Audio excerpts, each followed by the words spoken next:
Bonjour, Julien Chenin, agriculteur et entrepreneur de travaux agricoles au nord de Saint-Jean-d'Angély et également président des irrigants de l'Azaboutonne. Nous sommes sur une exploitation familiale assez représentative des exploitations du nord du département avec une partie irrigable. On retrouve sur notre exploitation des céréales, blé tendre, blé dur, orge, maïs et également colza et tournesol. L'irrigation a démarré il y a 35 ans environ sur l'exploitation. On a commencé par du maïs grain, comme tous, et ensuite quelques filières avec de la pomme de terre ou de culture légumière en plein champ, qui n'a pas duré. On a tous des charges quand on met en place une culture, que ce soit pour les céréaliers, céréales, blé ou maïs.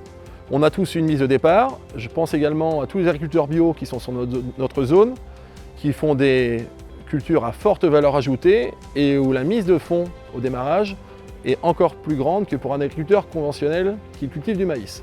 Aujourd'hui, un agriculteur ne peut pas se permettre d'investir dans des semences, dans des intrants et de ne pas emmener sa culture au bout.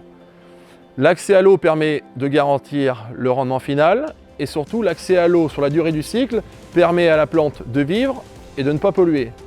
Je l'entends par le fait qu'on met des intrants dans le sol, si on emmène la culture jusqu'au bout, tout est consommé. Quand on parle aujourd'hui de transition écologique, je veux bien l'entendre, je pense que depuis des années, on a tous fait des efforts à replanter des haies sans avoir de contrepartie. Quand on l'a fait, c'était au bon vouloir de l'agriculteur et parce qu'il en était motivé. Mais aujourd'hui, quand on enlève la culture du maïs sur toute notre zone de plaine, je pense qu'il ne reste plus rien. Voilà, si on fait aujourd'hui, si on a fait une abstraction des cultures de maïs grain, de maïs semence, de maïs en silage, quand on arrive au mois d'août, on se retrouve dans une zone désertique. Et je pense qu'aujourd'hui, quand on parle écologie, la meilleure plante, quand on est en agriculture, c'est le maïs. Parce qu'il faut quand même savoir qu'elle piège 22 tonnes de carbone par hectare. Et voilà.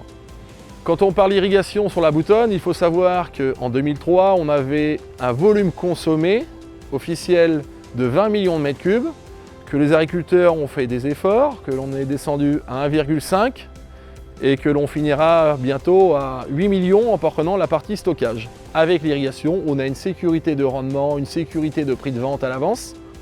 Soit on fait une course à l'hectare où on augmente nos surfaces d'exploitation et je ne pense pas que ce soit le mieux.